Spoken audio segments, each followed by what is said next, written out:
राधा बल्लभ श्री हरिबन, राधा बल्लभ श्री हरिबन।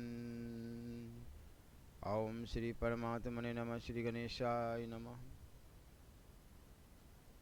श्री भगवान का नित्य निरंतर स्मरण करते रहना चाहिए, जिससे अंत काल में उनकी विस्मृति न हो, क्योंकि सैकड़ों बिच्छुओं के एक साथ डंक मारने से शरीर में जैसी पीड़ा होती है, मरण काल में मनुष्य को वैसी ही पीड़ा होती है। बात पित्त कफ से कंठ अवरुद्ध हो जाता है और नाना प्रकार के संसारिक पासों से जकड़े हो रहने के कारण मनुष्य को बड़ी घबराहट हो जाती है। ऐसे समय में भगवान की स्मृति को बनाए रखना बड़ा ही कठिन हो जाता है।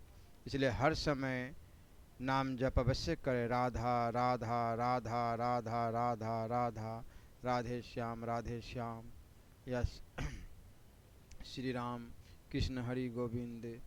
जो भी शिव शिव एक नाम पकड़ के हर समय नाम से ही कल्याण होगा, नाम से ही भगवत प्राप्ति होगी। दूसरा कोई साधन नहीं है। तप ध्यान स्वाध्याय,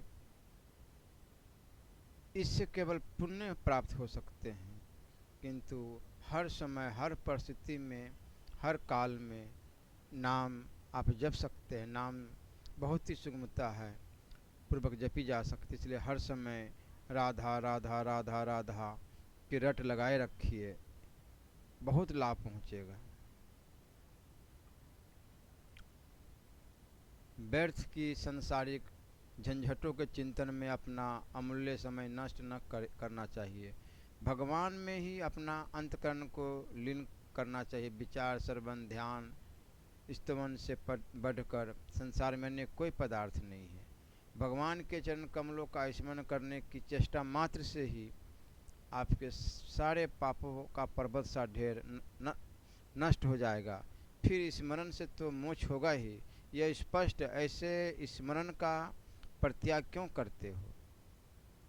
सजनों, हमारी निर्मल वाणी सुनो। दोनों हाथ उठाकर हम कहते हैं कि भगवान की बराबरी करने वाला भी इस चराचर जगत में कोई नहीं है। फिर उनसे श्रेष्ठ तो कोई हो ही कैसे सकता है? वही सबके सबसे श्रेष्ठ है। यदि भगवान सबसे श्रेष्ठ न होते तो समस्त संसार उनके अधीन किस प्रकार रहता, और यदि समस्त संसार उनके अधीन न होता तो संसार के सभी प्राणियों को सदा सर्वदा सुख की ही अनुभूति क्यों होनी चाहिए थी? अहंता ममता के नाश होने पर मैं कुछ भी नहीं करता, इस प्रकार संपूर्ण अहंकार के निवृत्त होने पर जीवात्मा जब अपने स्वरूप में इस अर्थात आत्मज्ञान में निष्ठावान होता है, तब वह जीव कृतार्थ यानी मुक्त कहा जाता है। श्री कृष्ण की सेवा निरंतर करते रहना चाहिए। उसमें मानसी सेवा सबसे उत्तम मानी जाती है। पूर्ण रूप से चित्त को प्रभु में तल्लीन कर देना ही सेवा है। उसकी सिद्धि के लिए शरीर से एवं वित्तजा धन से प्रभु की सेवा करनी चाहिए। यूँ करने पर जन्म मरण के दुखों की निवृत्ति और ब्रह्म का बोध होता है। ब्रह्म से संबंध हो जाने पर सबके देह और जीव संबंधी सभी दोषों की निवृत्ति हो जाती है। दोष 5 प्रकार के होते हैं: सहज, देशज, कालज, संयोग, संगोजत और स्पर्जत। सहज दोष वो है जो जीव के साथ उत्पन्न होते हैं, और देशज देश से, कालज काल के अनुसार उत्पन्न होते हैं, संयोग गज संयोग के द्वारा, और स्पर्श वह है जो स्पर्श से प्रकट होते हैं। भय का हेतु क्या है? अहंकार पूर्वक किए हुए शुभाशुभ कर्म। परमार्थ से कौन है? भगवान श्री हरि का भक्त। मांगने योग्य वस्तु क्या है? श्री हरि की भक्ति। सुख क्या है? उन्हीं श्री हरि का परम प्रेम। इसलिए इस संसार नश्वर, ये तो सभी जानते हैं, परंतु किस ओर चलना है इस पर ध्यान नहीं देते। इसलिए हर समय नाम जप अवश्य करनी चाहिए। भगवान श्री कृष्ण में ही अपने मन को सदा स्थापित कर देना चाहिए। यह कठिन कलिकाल भी श्री कृष्ण भक्तों का कुछ भी अनिष्ट नहीं कर सकेगा। इसलिए हर समय राधा राधा राधा राधा राधा राधा का जप करते रहना चाहिए। अब आगे चलते हैं। श्रीमद् भागवत महापुराण सप्तम खंड। नारद जी युधिष्ठिर संवाद और जय विजय कथा। राजा परीक्षित ने पूछा, भगवान तो स्वभाव से ही भेदभाव से रहित है, सम है, समस्त प्राणियों के प्रिय और सुहृद है। फिर उन्होंने जैसे कोई साधारण मनुष्य भेदभाव से अपने मित्र का पक्ष ले और शत्रुओं का अनिष्ट करे, उसी प्रकार इंद्र के लिए दैत्यों का वध क्यों किया। वे स्वयं परिपूर्ण कल्याण स्वरूप है, इसलिए उन्हें देवताओं से कुछ लेना देना नहीं है तथा निर्गुण होने के कारण दैत्यों से कुछ बैर विरोध और उद्वेग भी नहीं है। भगवत प्रेम के सौभाग्य से संपन्न महात्मा हमारे चित्त में भगवान के समतत्व आदि गुणों के संबंध में बड़ा भारी संदेह हो रहा है, आप कृपा करके उसे मिटाइए। श्री सुखदेव जी महाराज ने कहा, महाराज, भगवान के अद्भुत चरित्र के संबंध में तुमने बड़ा सुंदर प्रश्न किया है, क्योंकि ऐसे प्रसंग प्रहलाद आदि भक्तों की महिमा से परिपूर्ण होते हैं, जिसके श्रवण से भगवान की भक्ति बढ़ती है। इस परम पुण्यमय प्रसंग को नारद आदि महात्मागण बड़े प्रेम से गाते रहते हैं। अब मैं अपने पिता श्री कृष्ण द्वैपायन मुनि को नमस्कार करके भगवान की लीला कथा का वर्णन करता हूँ। वास्तव में भगवान निर्गुण, अजन्मा, अव्यक्त और प्रकृति से परे है। ऐसा होने पर भी अपनी माया के गुणों को स्वीकार करके वे बाधक भाव को अर्थात मरने और मारने वाले दोनों के परस्पर विरोधी रूपों को ग्रहण करते हैं। सत्वगुण, रजगुण और तमोगुण ये प्रकृति के गुण हैं, परमात्मा के नहीं। परीक्षित, इन तीनों गुणों की भी एक साथ ही घटती बढ़ती नहीं होती।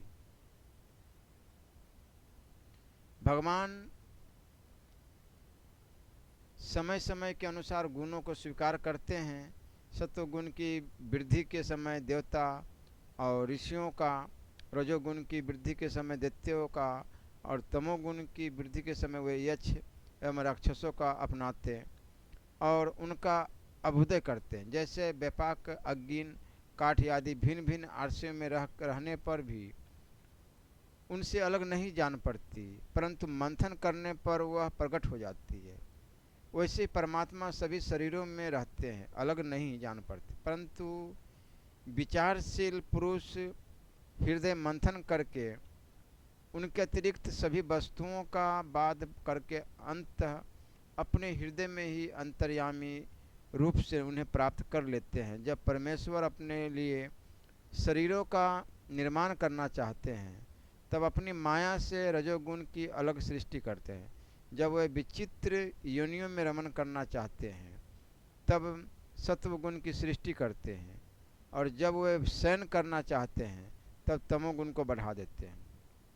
परीक्षित, भगवान सत्य संकल्प है, वही जगत की उत्पत्ति के निमित्त भूत प्रकृति और पुरुष के सहकारी एवं अर्श्य काल की सृष्टि करते, इसलिए वे काल के अधीन नहीं, काल ही उनके अधीन है। राजन, ये काल स्वरूप ईश्वर जब सत्वगुण की वृद्धि करते हैं, तब सत्वमय देवताओं का बल बढ़ाते हैं, और तभी वे परम यशस्वी देव प्रिय परमात्मा देव विरोधी रजोगुणी एवं तमोगुणी दैत्यों का संहार करते हैं। वस्तुत वे सम ही हैं। राजन, इसी विषय में देवऋषि नारद जी ने बड़े प्रेम से एक इतिहास कहा था।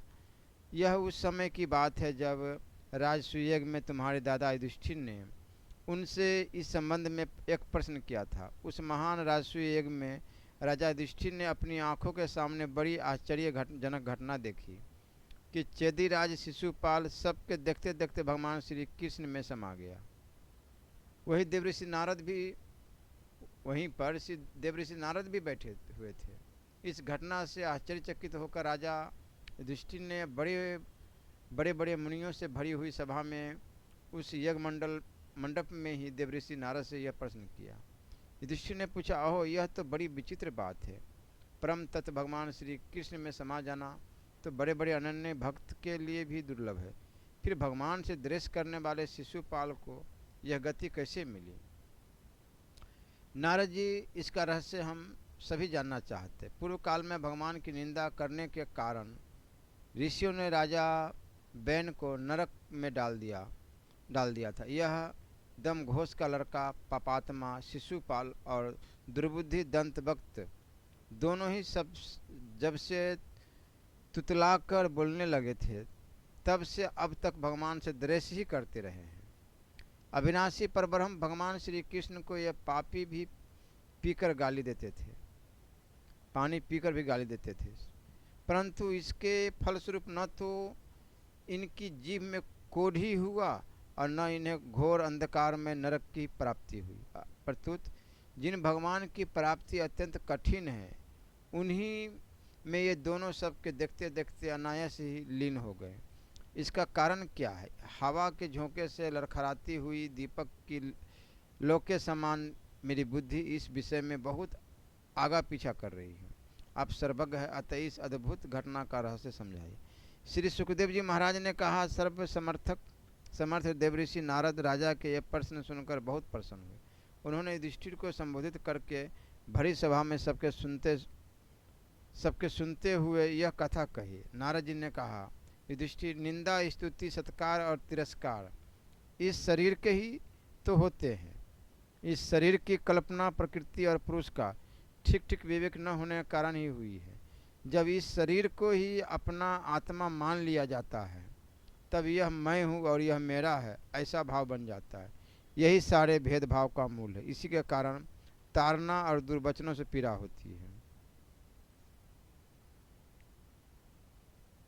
जिस शरीर में अभिमान हो जाता है कि यह मैं हूँ, उस शरीर के वध से प्राणियों को अपना वध जान पड़ता है, किंतु भगवान में तो जीवों के समान ऐसा अभिमान है नहीं क्योंकि वे सर्वात्मा हैं, अद्वितीय हैं।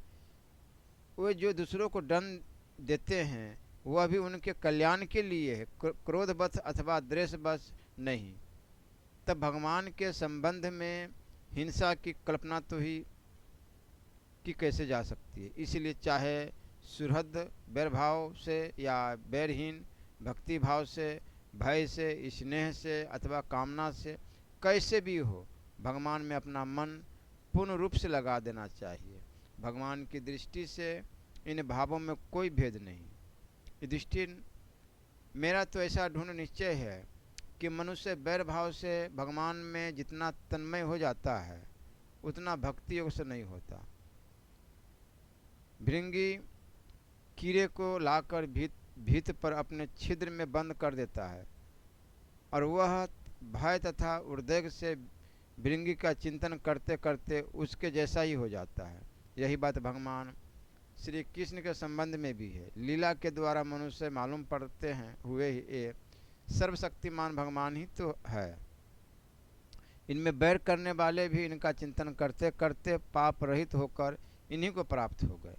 एक नहीं, अनेकों मनुष्य काम से, द्वेष से, भय से और स्नेह से अपने मन को भगवान में लगाकर एवं अपने सारे पाप धोकर उसी प्रकार भगवान को प्राप्त हुए हैं जैसे भक्त भक्ति से। महाराज, गोपियों ने भगवान से मिलने की तीव्र काम अर्थात प्रेम से, कंस ने भय से, शिशुपाल, दंतभक्त आदि राजाओं ने द्वेष से, यदुवंशियों ने परिवार के संबंध से, तुम लोगों ने स्नेह से और हम लोगों ने भक्ति से अपने मन को भगवान में लगाया है। भक्तों के अतिरिक्त जो 5 प्रकार के भगवान का चिंतन करने वाले हैं, उनमें से राजा बैन की तो किसी में भी गणना नहीं होती,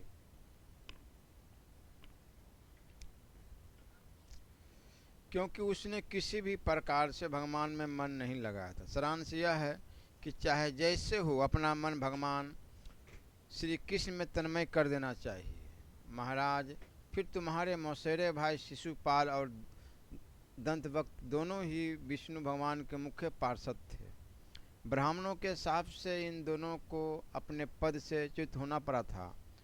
राजा युधिष्ठिर ने पूछा, नारद जी, भगवान के पार्षदों को भी प्रभावित करने वाला वह शाप किसने दिया था तथा वह कैसा था?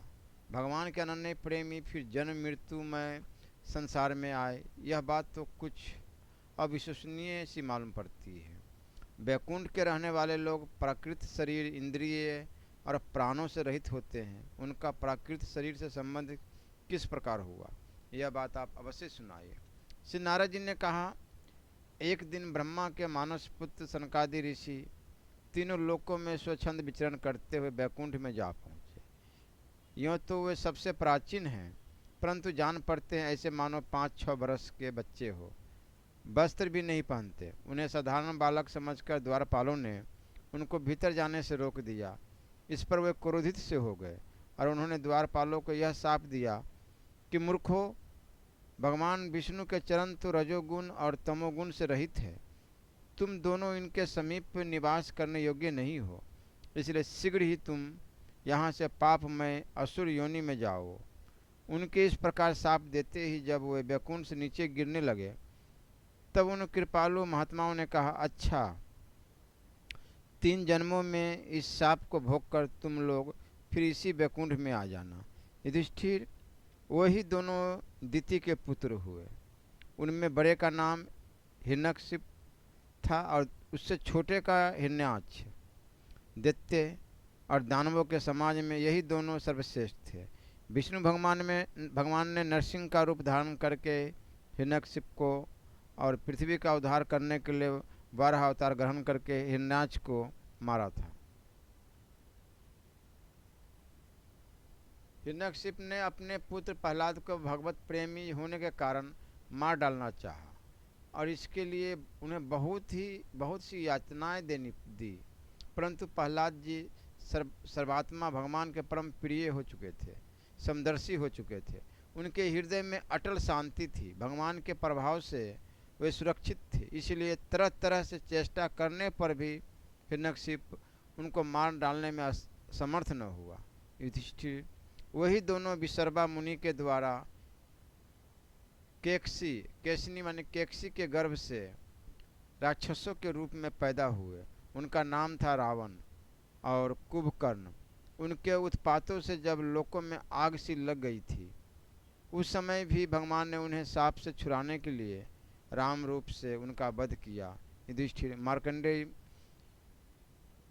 मुनि के मुख से तुम भगवान श्री राम का चरित्र सुनोगे।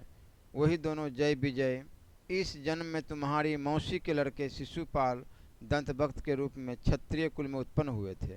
भगवान श्री कृष्ण के चक्र का स्पर्श प्राप्त हो जाने से उनके सारे पाप नष्ट हो गए और वे सनकादि के शाप से मुक्त हो गए।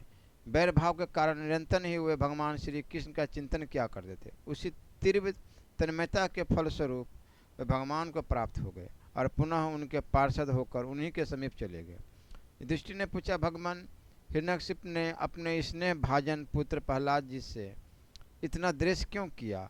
फिर प्रहलाद जी तो महात्मा थे, साथ ही यह भी बतलाएं कि किस साधन से प्रहलाद जी भगवतमय हो गए। नारद जी ने कहा, युधिष्ठिर, जब भगवान ने 12 अवतार धारण करके हिरण्याक्ष को मार डाला, तब भाई के इस प्रकार मारे जाने पर हिरण्यकशिप रोष से जल भुन गया और शोक से संतप्त हो उठा। वह क्रोध से कांपता हुआ अपने दांतों से बार बार होठ चबाने लगा। क्रोध से दहकती हुई आंखों की आग के धुएं से धूमिल हुए आकाश की ओर देखता हुआ वह कहने लगा। उस समय विकराल दाढ़ों, आग उगलने वाली उग्र दृष्टि और चढ़ी हुई भौहों के कारण उसका मुंह देखा न जाता था। भरी सभा में त्रिशूल उठाकर उसने द्विमूर्धा, त्रैक्षिस, संबर, सतबाहु, हयग्रीव, नमुची, पाक, इलबल, विप्रचित्ति, पुलोमा और शकुन यादि को संबोधन करके कहा, दैत्यों और दानवों, तुम सब लोग मेरी बात सुनो और उसके बाद जैसे मैं कहता हूँ वैसे करो। तुम्हें यह ज्ञात है कि मेरे क्षुद्र शत्रुओं ने मेरे परम प्यारे और हितैषी भाई को विष्णु से मरवा डाला, यद्यपि वह देवता और दैत्य दोनों के प्रति समान है। तथापि दौड़ धूप और अनुनय विनय करके देवताओं ने उसे अपने पक्ष में कर लिया है।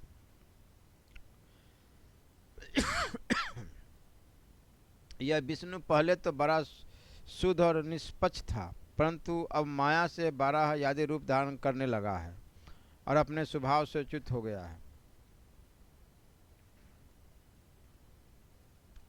बच्चे की तरह जो उसकी सेवा करे उसी की ओर हो जाता है, उसका चित्त स्थिर नहीं है। अब मैं अपने इस शूल से उसका गला काट डालूंगा और उसके खून की धारा से अपने रुधिर प्रेमी भाई का तर्पण करूंगा।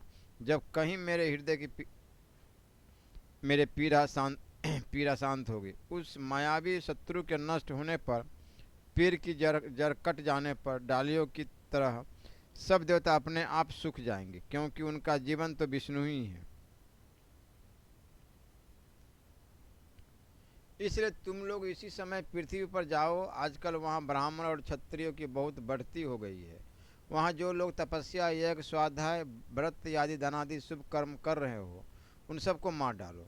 विष्णु की जड़ है द्विजातियों का धर्म कर्म, क्योंकि यज्ञ और धर्म ही उसके स्वरूप है। देवता, ऋषि, पितर, समस्त प्राणी और धर्म का वही परम आदर्श है। जहाँ जहाँ ब्राह्मण, गाय, वेद, वर्णाश्रम और धर्म कर्म हो, उन देशों में तुम लोग जाओ, उन्हें जला दो, उजाड़ डालो। दैत्य तो स्वभाव से ही लोगों को सताकर सुखी होते हैं। दैत्यराज हिरण्यकशिप की आज्ञा उन्होंने बड़े आदर से सिर झुकाकर स्वीकार की और उसी के अनुसार जनता का नाश करने लगे। उन्होंने नगर, गांव, गौओं के रहने का स्थान, बगीचे, खेत, टहलने के स्थान, ऋषियों के आश्रम, रत्न आदि के खाने, किसानों की बस्तियां, तराई के गांव, अहीरों की बस्तियां, व्यापार के केंद्र, बड़े बड़े नगर जला डाले। कुछ दैत्यों ने खोदने के शस्त्रों से बड़े बड़े पुल, परकोटे और नगर के फाटकों को तोड़ फोड़ डाला, तथा दूसरों ने कुल्हाड़ियों से फले फूले हरे भरे पेड़ काट डाले। कुछ दैत्यों ने जलती हुई लकड़ियों से लोगों के घर जला दिए। इस प्रकार दैत्यों ने निरह प्रजा का बड़ा उत्पीड़न किया। उस समय देवता लोग स्वर्ग छोड़कर छिपे रूप से पृथ्वी में विचरण करते थे। युधिष्ठिर, भाई की मृत्यु से हिरण्यकशिप को बड़ा दुख हुआ था। जब उसने उसकी अंत्येष्टि क्रिया से छुट्टी पाली, तब शकुनी, संभर, धृष्ट, भूत संतापन, वृक, कालनाभ, महानाभ, हरिश्मरसु और उत्कच अपने इन भतीजों को सांत्वना दी।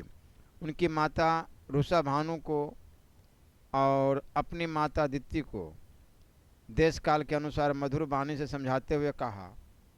हिरण्यकशिप ने कहा, मेरी प्यारी माँ, बहू और पुत्रों, तुम्हें वीर हिनाक्ष के लिए किसी प्रकार का शोक नहीं करना चाहिए। वीर पुरुष तो ऐसा चाहते ही हैं कि लड़ाई के मैदान में अपने शत्रु के सामने उसके दांत खट्टे करके प्राण त्याग करे। वीरों के लिए ऐसी ही मृत्यु श्लाघनीय होती है। देवी जैसे प्याव पर बहुत से लोग इकट्ठे हो जाते हैं, परंतु उनका मिलना जुलना थोड़ी देर के लिए ही होता है। वैसे ही अपने कर्मों के फेर से देववश जीव भी मिलते और बिछुड़ते हैं। वास्तव में आत्मा नित्य, अविनाशी, शुद्ध, सर्वगत, सर्वज्ञ और देह, इंद्रिय आदि से पृथक है। वो अपनी अविद्या से ही देह आदि को सृष्टि करके भोगों के साधन सूक्ष्म शरीर को स्वीकार करता है। जैसे हिलते हुए पानी के साथ उसमें प्रतिबिंबित होने वाले वृक्ष भी हिलते से जान पड़ते हैं और घुमाई जाती है।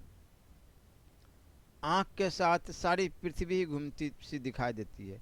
कल्याणी वैसे ही विषयों के कारण मन भटकने लगता है और वास्तव में निर्विकार होने पर भी उसी के समान आत्मा भी भटकता हुआ सा जान पड़ता है। उसका स्थूल और सूक्ष्म शरीरों से कोई भी संबंध नहीं है, फिर भी वह संबंधी सा जान पड़ता है। देखिए, है असुर प्रकृति, किंतु ज्ञानवर्धक बातें बता रहा है।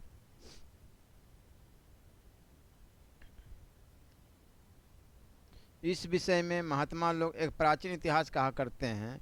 वह इतिहास मरे हुए मनुष्य के संबंधियों के साथ यमराज की बातचीत है। तुम लोग ध्यान से उसे सुनो। उसी नर देश में एक बड़ा यशस्वी राजा था। उसका नाम था सुएग। लड़ाई में शत्रुओं ने उसे मार डाला। उस समय उसके भाई बंधु उसे घेर कर बैठ गए। उसका जराव कवच छिन्न भिन्न हो गया था। गहने और मलाई तहस नहस हो गई थी। बाणों की मार से कलेजा फट गया था, शरीर खून से लथपथ था, बाल बिखर गए थे, आंखें धंस गई थी। क्रोध के मारे दांतों से उसके होठ दबे हुए थे, कमल के समान मुख धूल से ढक गया था। युद्ध में उसके शस्त्र और बाहें कट गई थी।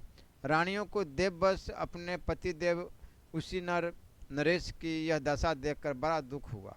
वह, हाँ नाथ, हम अभाग्नि अभाग्नि ने तो बेमौत मारी गई, यूँ कहकर बार बार जोर से छाती पीटती हुई अपने स्वामी के चरणों के पास गिर पड़ी।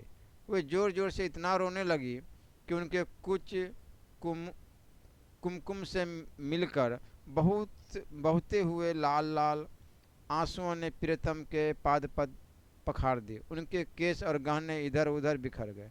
वह वरुण क्रंदन के साथ विलाप कर रही थी, जिसे सुनकर मनुष्य के हृदय में शोक का संचार हो जाता था। हाय विधाता बड़ा क्रूर है, स्वामिन उसी ने आज आपको हमारी आंखों से ओझल कर दिया। पहले तो आप समस्त देशवासियों के जीवन दाता थे, आज उसी ने आपको ऐसा बना दिया। आप हमारा शोक बढ़ा रहे हैं। पतिदेव, आप हमसे बड़ा प्रेम करते थे, हमारी थोड़ी सी सेवा को भी बड़ी करके मानते थे। हाय, अब आपके बिना हम कैसे रह सकेगी। हम आपके चरणों की चेरी हैं, बेबर, आप जहाँ जा रहे हैं वही चलने की हमें भी आज्ञा दीजिए। वह अपने पति की लाश पकड़कर इसी प्रकार विलाप करती रही। उस मुर्दे को वहाँ से दाह के लिए जाने देने की उनका इच्छा नहीं होती थी। इतने में ही सूर्यास्त हो गया। उस समय उसी नर राजा के संबंधियों ने जो विलाप किया था, उसने सुनकर वहाँ स्वयं हेमराज बालक के भेष में आए और उन्होंने उन लोगों से कहा। हेमराज बोले, बड़े आश्चर्य की बात है कि ये लोग तो मुझसे सयाने हैं, बराबर लोगों का मरना जीना देखते हैं, फिर भी इतनी मूढ़ हो रहे हैं। अरे यह मनुष्य जहाँ से आया था वहीं चला गया। इन लोगों को भी एक न एक दिन वहीं जाना है, फिर झूठ मूठ ये लोग इतना शोक क्यों करते हैं। हम तो तुमसे लाख गुने अच्छे हैं, परम धन्य, क्योंकि हमारे माँ बाप ने हमें छोड़ दिया है। हमारे शरीर में पर्याप्त बल भी नहीं है, फिर भी हमें कोई चिंता नहीं है। भेड़िए आदि हिंसक जंतु हमारा बाल भी बांका नहीं कर पाते। जिसने गर्भ में रक्षा की थी वही इस जीवन में भी हमारी रक्षा करता रहता है। देवियों, जो अविनाशी ईश्वर अपनी मौज से इस जगत को बनाता है, रखता है और बिगाड़ देता है, उस प्रभु का यह खिलौना मात्र है। वह इस चराचर जगत को दंड या पुरस्कार देने में समर्थ है। भाग्य अनुकूल हो तो रास्ते में गिरी हुई वस्तु भी ज्यों की त्यों पड़ी रहती है, परंतु भाग्य के प्रतिकूल होने पर घर के भीतर तिजोरी में रखी हुई वस्तु भी खो जाती है। जीव बिना किसी सहारे के देव की दया दृष्टि से जंगल में भी बहुत दिनों तक जीवित रहता है, परंतु देव के विपरीत होने पर घर में भी सुरक्षित रहने पर भी मर जाता है। रानियों, सभी प्राणियों की मृत्यु अपने पूर्व जन्मों की कर्म वासना के अनुसार समय पर होती है और उसी के अनुसार उनका जन्म भी होता है, परंतु आत्मा शरीर से अत्यंत भिन्न है, इसलिए वह उसमें रहने पर भी उसके जन्म मृत्यु आदि धर्मों से अछूता ही रहता है। जैसे मनुष्य अपने मकान को अपने से अलग और मिट्टी का समझता है, वैसे ही यह शरीर भी अलग और मिट्टी का है। मोह बस वैसे अपना समझ बैठता है। जैसे बुलबुल्ले आदि पानी के विकार, घड़े आदि मिट्टी के विकार और गहने आदि स्वर्ण के विकार समय पर बनते हैं और रूपांतरित होते हैं तथा नष्ट हो जाते हैं, वैसे ही इन्हीं तीनों के विकार से बना हुआ यह शरीर भी समय पर बनता है और बिगड़ जाता है। जैसे काठ में रहने वाली व्यापक अग्नि स्पष्ट उससे अलग है, जैसे देह में रहने पर भी वायु का उससे कोई संबंध नहीं है, जैसे आकाश सब जगह एक सा रहने पर भी किसी के दोष गुण से लिप्त नहीं होता, वैसे ही समस्त देहेंद्रियों में रहने वाला और उनका आश्रय आत्मा भी उनसे अलग और निर्लिप्त है। मूर्खों, जिसके लिए तुम सब शोक कर रहे हो, वह स्वेग नाम का शरीर तो तुम्हारे सामने पड़ा है। तुम लोग इसी को देखते थे। इसमें जो सुनने वाला और बोलने वाला था वह तो कभी किसी को नहीं दिखाई पड़ता था, फिर आज भी नहीं दिखाई दे रहा है। तो शोक क्यों? तुम्हारी यह मान्यता है कि प्राण ही बोलने या सुनने वाला था, सो निकल गया, मूर्खतापूर्ण है। क्योंकि सुषुप्ति के समय प्राण तो रहता है, पर न वह बोलता है न सुनता है। शरीर में सब इंद्रियों की चेष्टा का हेतुभूत जो महाप्राण है, वह प्रधान होने पर भी बोलने या सुनने वाला नहीं, क्योंकि वह जड़ है। देह और इंद्रियों के द्वारा सब पदार्थों का दृष्टा जो आत्मा है, वह शरीर और प्राण दोनों से पृथक है। यद्यपि वह परिच्छिन्न नहीं है, व्यापक है, फिर भी पंचभूत इंद्रिय और मन से युक्त नीचे ऊंचे देव, मनुष्य, पशु, पक्षी आदि शरीरों को ग्रहण करता और अपने विवेक बल से मुक्त भी हो जाता है। वास्तव में वह इन सब से अलग है। जब तक वह पांच प्राण, पांच कर्म इंद्रिय, पांच ज्ञान इंद्रिय, बुद्धि और मन, ये 17 तत्वों से बने हुए लिंग शरीर से युक्त रहता है, तभी तक कर्मों से बंधा रहता है।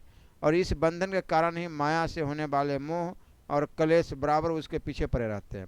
प्रकृति के गुण और उनसे बनी हुई वस्तुओं को सत्य समझना अथवा कहना झूठ मूठ का दुराग्रह है। मनोरथ के समय की कल्पित और स्वप्न के समय की दिख पड़ने वाली वस्तुओं का समान इंद्रियों के द्वारा जो कुछ ग्रहण किया जाता है, वह सब मिथ्या है। इसलिए शरीर और आत्मा का तत्व जानने वाले पुरुष न तो अनित्य शरीर के लिए शोक करते हैं और न नित्य आत्मा के लिए ही, परंतु ज्ञान की ढूंढता न होने के कारण जो लोग शोक करते रहते हैं, उनका स्वभाव बदलना बहुत कठिन है। किसी जंगल में एक बहेलिया रहता था। वो बहेलिया क्या था? विधाता ने मानो उसे पक्षियों के काल रूप में ही रच रखा था। जहाँ कहीं भी वह जाल फैला देता था और ललचाकर चिड़ियों को फंसा लेता। एक दिन उसने कुलिंग पक्षी के एक जोड़े को चारा चुगते देखा। उनमें से उस बहेलिये ने मादा पक्षी को शीघ्र ही फंसा लिया। कालवश वह जाल के फंदे में फंस गई। नर पक्षी को अपनी मादा की विपत्ति को देखकर बड़ा दुख हुआ। वह बेचारा उसे छुड़ा तो सकता न था। स्नेह से वह बेचारी के लिए विलाप करने लगा। उसने कहा, यह तो विधाता सब कुछ कर सकता है, परंतु है वह बड़ा निर्दयी। यह मेरी सहचरी एक तो स्त्री है, दूसरे मुझ अभागे के लिए शोक करती हुई बड़ी दीनता से छटपटा रही है। इसे लेकर वह करेगा क्या? उसकी मौज हो तो मुझे ले जाए। इसके बिना मैं अपना यह अधूरा विधुर जीवन तो दीनता और दुख से भरा हुआ है, लेकर क्या करूँगा?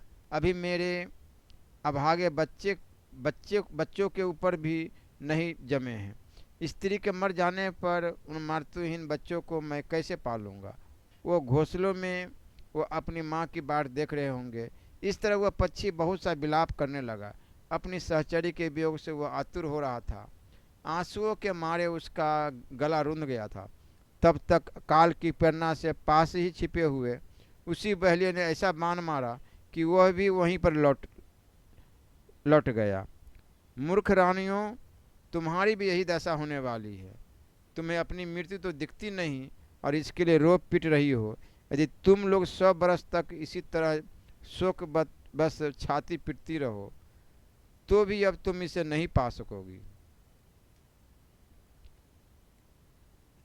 हिरण्यकशिप ने कहा, उस छोटे से बालक की ऐसी ज्ञानपूर्ण बातें सुनकर सबके सब दंग रह गए।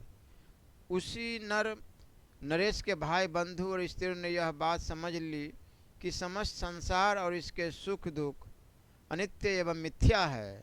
यमराज यह उपाख्यान सुनाकर वहीं अतन ध्यान हो गए। भाई बंधुओं ने भी स्वयं की अनिष्ट क्रिया की। इसलिए तुम लोग भी अपने लिए या किसी दूसरे के लिए शोक मत करो।